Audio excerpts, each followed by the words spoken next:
Ever notice how some wrestlers lose the same match over and over, just in a different gym? Same problem, different opponent.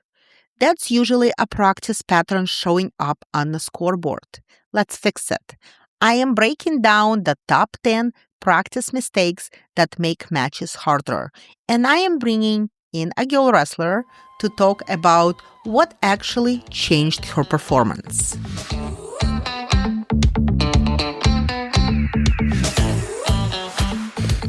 Hi, everyone, and welcome back to the Illinois Girls Wrestling Podcast, the show that strives to create a supportive community for Illinois girls wrestling through storytelling and expert insights so that athletes, coaches, and families feel connected and empowered.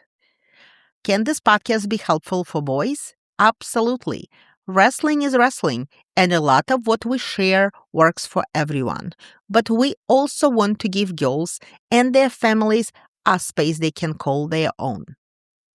My name is Lena Burkut. Let's get into today's topic: practice mistakes that make matches harder. Well, here is my top 10. Number 10, skipping stance and motions, or standing tall between reps. What it looks like in practice.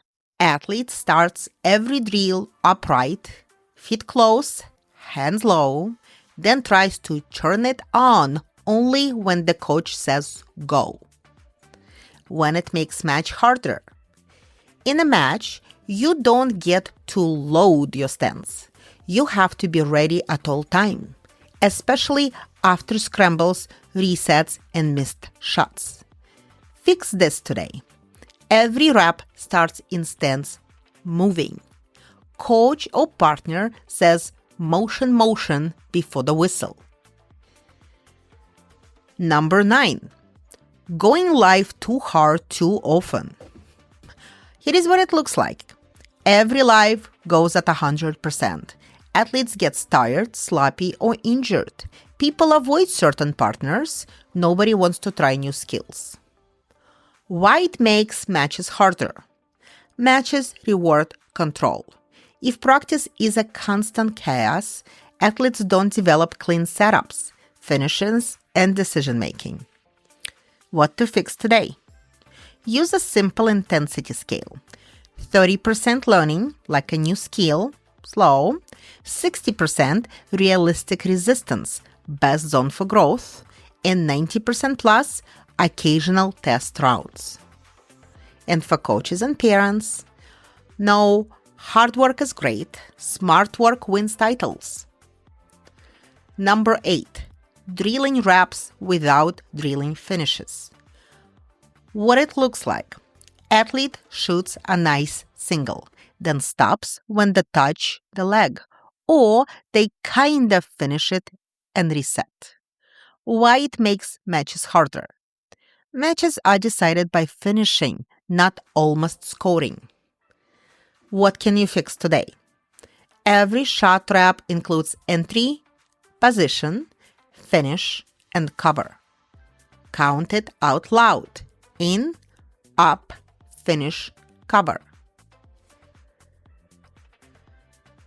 Number 7, not learning defense because it's not fun. I get it. Here is what it looks like. Athlete only wants to attack. They avoid drilling sprawls, hip heist, whizzers, down blocks, or bottom defense. Why it makes matches harder? The best wrestlers score because they are hard to score on. Defense keeps you in the match long enough for your offense to matter. Here is what you can do today. Adopt one defensive default per position. Neutral, down block, circle, reattack. Bottom, first move, stand up or sit up, and hand control. Top, tight waist, ankle, and pressure. Number 6, only practicing your A game and ignoring weak spots. What it looks like. Athlete always chooses the same takedown, same setup, same escape because it feels good in practice. Why it makes matches harder? Good opponents scout quickly. If you have one path, they shut the door. What you can do today? Use the simple 70-30 rule. 70% sharpen your strengths, 30% build a second option or fix a weakness. All right, before we hit the second half of our list, I wanted to bring a wrestler who is living this in real time. Because it's one thing to hear, don't skip stands or drill finishes, and it's another thing to be an athlete doing the work, fixing the habits, and then seeing it show up on the match day. Today, I'm joined by Lily Garrett, a freshman at Minot University in Minot, North Dakota. Welcome to the show, Lily. Hello. Hi. Well, let's learn a little bit about you. For those that don't necessarily know you, how did you find yourself wrestling and how did you find yourself wrestling in college? I first found myself wrestling my freshman year. I was a little overweight and just like insecure. So I started wrestling to kind of put myself out there and just to get into shape. And then I just really fell in love in the sport. And then I really got into it, started doing club my junior year. And then after seeing good success my junior and senior year, I knew I wanted to do another 4 years and take any opportunity I could. So I decided to commit and further my wrestling at the collegiate level at Minot, North Dakota. So, and not, right now you're freshman. So this is your first year in the university scene away from high school. So I'm definitely planning to come back and talk a little bit about your experience as high school wrestler going into college. But let's first talk about the topic of our episode today, which is practice habits that make matches harder. And just as a quick warm up, when I say practice habit that makes matches harder, what is the first thing that comes to your mind? I think very much doing things that'll correlate and help you on the mat, like stance and motion, making sure the basics are good. Always go over the basics in practice, and Mm. just making sure you don't get sloppy with the little thing. Mm-hmm. Well, what's one thing you wish you knew your very first season that you know now about wrestling? Going back to the basics, never ignore the basics. Because I remember my senior year, I still had things I should have worked on my freshman year, like having fast feet or just even simple stance. So first year, I always recommend don't worry about how you do like record wise. Focus on making sure your technique is good and that you're improving with, like I said earlier, basics. Mm-hmm. And so, how is college wrestling different from high school wrestling? The biggest thing is it's two different styles. College wrestling is freestyle and then high school is folk style. And then I also think a lot of it is mentality. I feel like college has been a lot like it's a much bigger pool of girls and it's a lot more competitive. So sometimes it can be a lot more of a struggle mentally.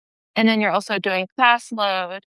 You're independent for the first time in your life away from your family. So I think it's just having to really take time and make sure you're in the right mental headspace and you're not slacking or there's no lack of self-esteem, that you're just putting in the same work as you did before.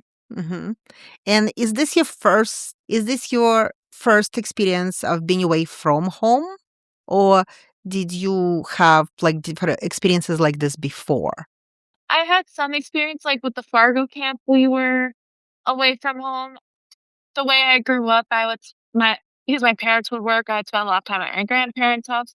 So I'm kind of used to being away from home for larger periods of time. So it's definitely been a bit of a difference, like having no family at all in North Dakota, especially being so far. But I would say I've had experience being away from Mm-hmm. family and everything. North Dakota sounds like a really, really far away from home. How far are you from us, from Illinois? About a 15-hour drive. Okay. So how many times did you make the drive or did you fly? When I first went there, I drove, and then for winter and spring break, I flew. Okay. What does your day or week look like as a college student athlete? I currently lift twice a week, and then we tend to have 6 practices a week. My lifts are normally about 8 a.m., and then I either have 6:30 practice or 3:33 p.m. practice. So your morning starts with the lift, Yes. and after that you go to school? Yep, I have classes in between that. So Mhm, I'll tend to have, like, 2 or 3 classes and then a 3:30 PM practice. mhm. So do you feel like you can handle it well? Do you feel like there's too much going on, or are you actually able to just concentrate on college and sports, and you don't have anything else that distracts you?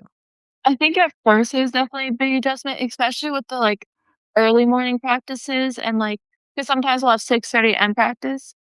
So it's kind of like readjusting to a whole new schedule.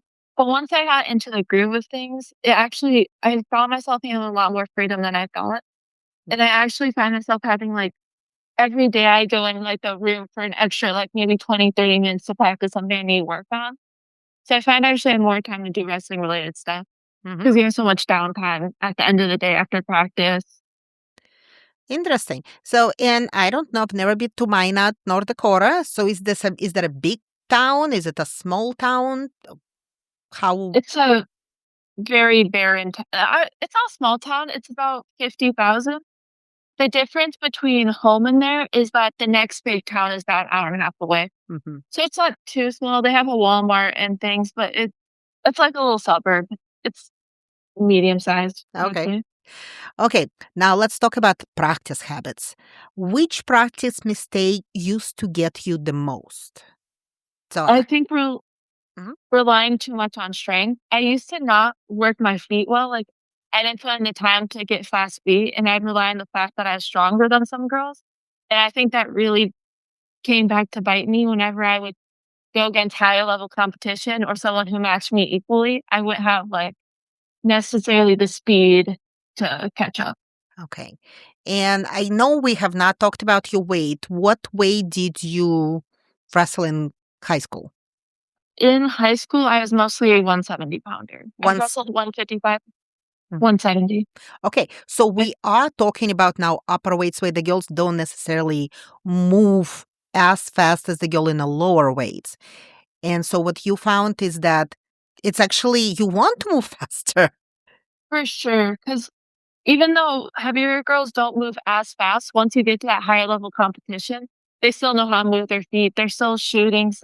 They're still like, they'll be in a 50-50 position. And sometimes it does end up going to who's faster or who's better on their feet. Mm. And so what kind of adjustments have you made since then? And what did you make those adjustments in high school or in college? Um, I think a lot of them I started to make, I want to say my senior, junior year. It was whenever I went to club, we started doing a lot more feet drills and, like, jump roping really helped me, doing, like, fast feet, and I definitely worked on it a lot in college this year because I ended up going to 180, so I was trying to be a lot faster than girls who were a bit heavier than me. Mm. So how do you balance going hard while staying smart? And how do you know when to push and use the strength versus when to focus on, just being strategic? I think a lot of it's timing and knowing your body, like, if we have a big tournament in 2 weeks and you have an injured knee, you probably shouldn't push your knee before that tournament. But if we're beginning of the season and you're just sore, you're going to want to push through. Those are going to be your tougher practices. If, and then learning to like just tamper off during any big tournaments, I Mhm. think was the biggest thing I had to work on. What's one defensive skill you think every wrestler should drill more and why? I think a lot of like 50-50 positions are good to actually have defense on. Because I think in high school, I never really got into any scrambles at 170, but I noticed in college, I got a lot more 50-50 positions with wrestlers, and I didn't know how to defend it or work through it. So I think scrambling more and like getting in a lot tougher positions and doing more conditional works are always good. Okay, what does 50-50 means for those that don't necessarily know what Um, that is? a 50-50 position means it's a position in which either wrestler can score. Like you're both on an even ground and they're both close to Okay. either of them could get the takedown. Okay. Okay. Yeah, that makes sense. Now let's talk a little bit more about the mindset of things. What helps your confidence the most in practice, especially on tough days? I think, reminding myself of my goals and realizing that I'm here for a reason. and I'm still in the room. I'm in that room for a reason. So just reminding myself of what my original goals are. And if you get what you put out, so if I want to go far, then I need to be ready to work as hard as I can. What's something coaches or parents can do to help their athletes? I've noticed a thing that's helped me a lot that is like, I think when you're in that competition mindset, it's very easy to forget small things. So like a lot of like organizing aspect can help, like with rides or like I can't think of a specific example, but just helping their athlete like in small things they might forget because they're in such a like competitive mindset. Hmm. And So, it like, forget also, your bottle of water. yeah, like bringing extra bottles of water for anyone who forgets. Like small things like that I found like have helped. Hmm. And what do you wish adults understood about the way wrestling feels emotionally, especially after a tough match? Just how much it's like in your mind. Like whenever you're wrestling, it's such an intense emotion. And it genuinely is such like it's the only thing in your mind. That's the only thing you've been working up to, the only thing you've been like hyper fixating on for weeks. So like after those matches, everyone's going to react differently because it's tough to feel those emotions, especially if it's a big loss or something. So just being patient and understanding that every wrestler needs their time and needs time to process it.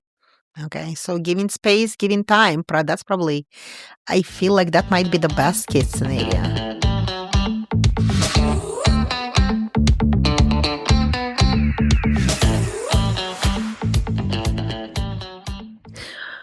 I love that, especially the part where Lily talked about learning to be fast on her feet, even in the upper weight classes, because that's exactly where the match gets easier when you practice the structure.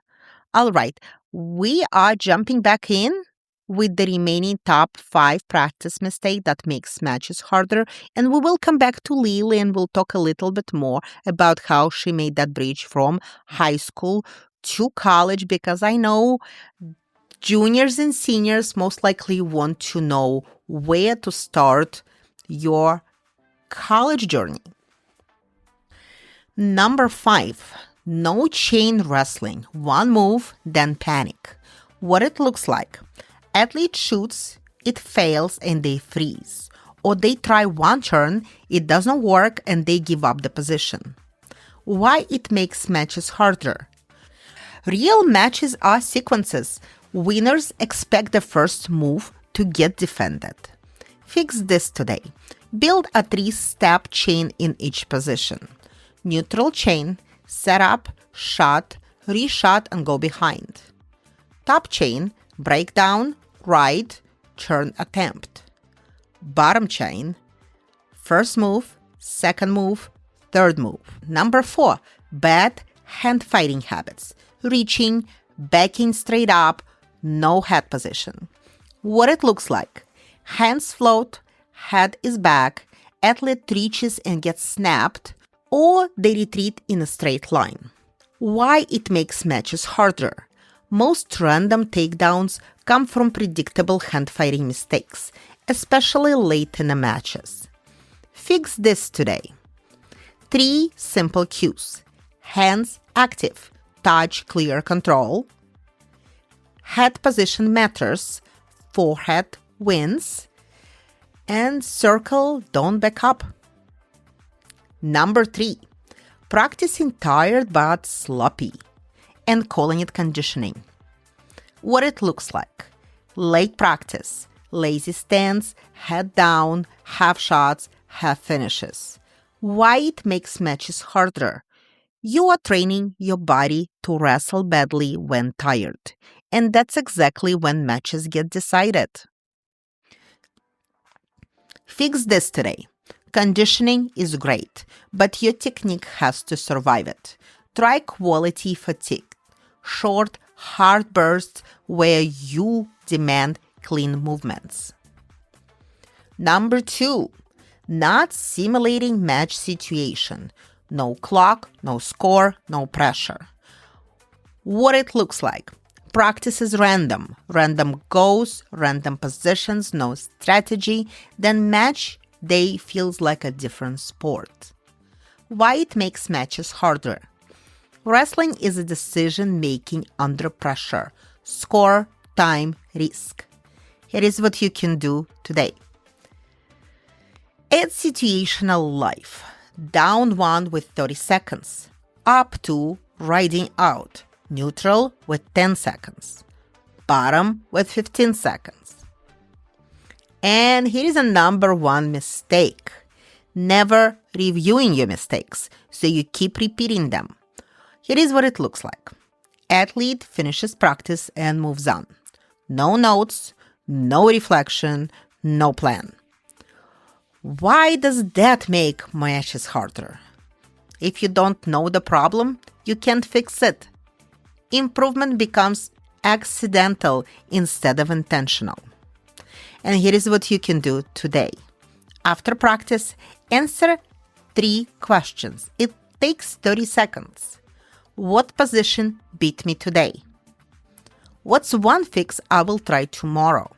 Who can help me drill it?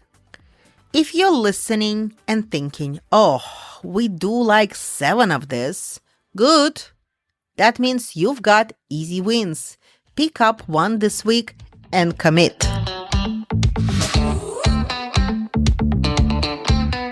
Now let's talk a little bit about your experience going from high school to college. And I think this would work really well for maybe current juniors, somebody who is starting to think about going to college. What did your recruiting process look like? Where did you start and how did you go about it?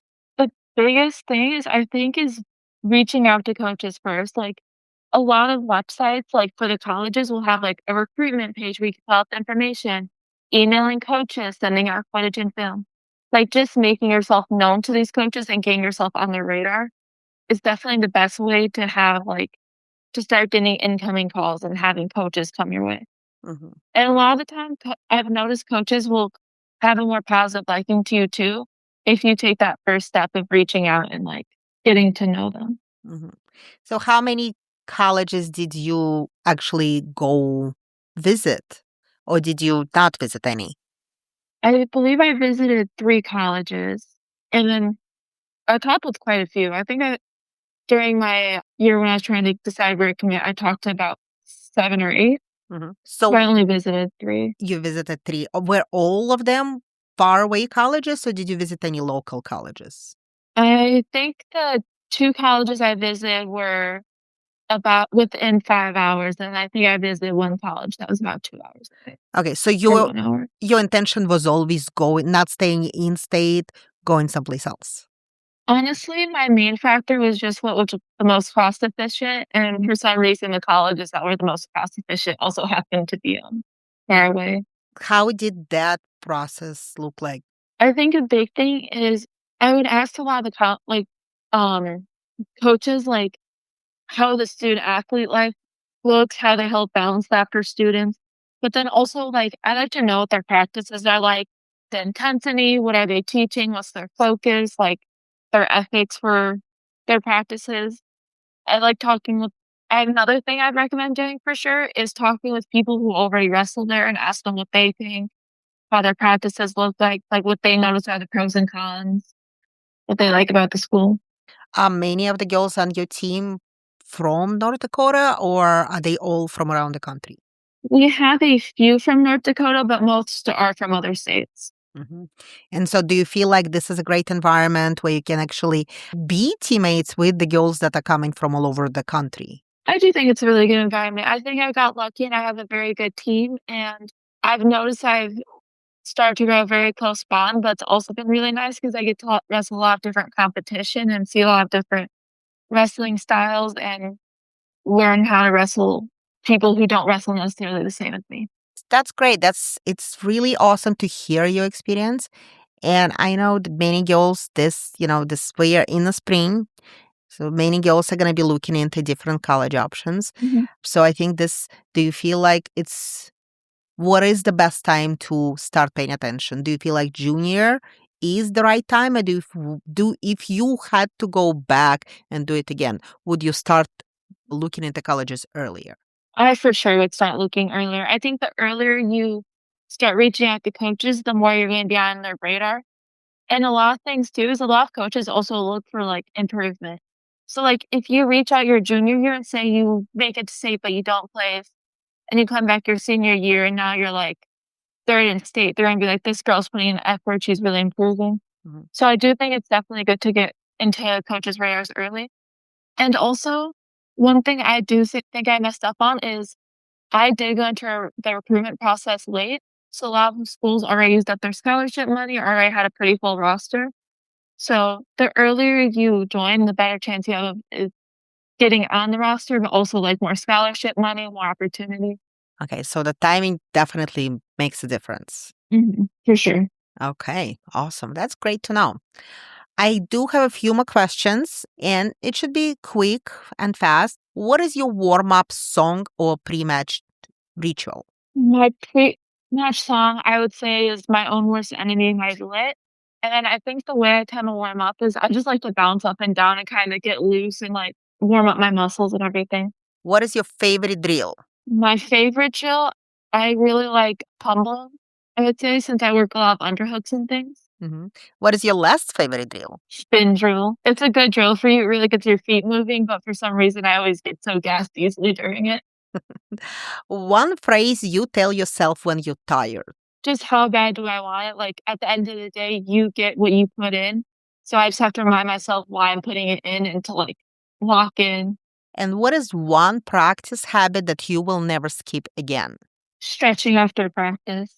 I noticed that it definitely helps like my get less soreness and like keep my muscles like fresher. So definitely stretching after practice. Awesome. That is so great. I know we definitely do not give enough credit to stretching. Lily, thank you so much for jumping on the call today and answering all these questions. I'm sure that our listeners learned a lot about the recruiting process and your personal experience in wrestling. So we hope to check in with you sometime in the future again. Thank you. Of course. Thank you for having me. So let's recap the top 10 practice mistakes that make matches harder. Skipping stance and motion, going live too hard too often, not drilling finishes, not learning defense, only training the A game, no chain wrestling, bad hand fighting habits, sloppy wrestling when tired, no match situation, and no review or reflection. If you remember nothing else from today, remember this. Matches don't expose what you don't know. They expose what you do every day. So don't aim for perfect matches. Aim for better practice habits because that's where winning starts. Thank you for joining us on the Illinois Girls Wrestling Podcast. Wrestling is more than a sport. It's a community, and we're thrilled to have you here. Don't forget to subscribe, leave us a review, and share this episode with one family who is on the fence. Email us at ilgirlswrestling@gmail.com. We are on Facebook, Instagram, and TikTok. Until next time, keep cheering, keep supporting, and keep wrestling.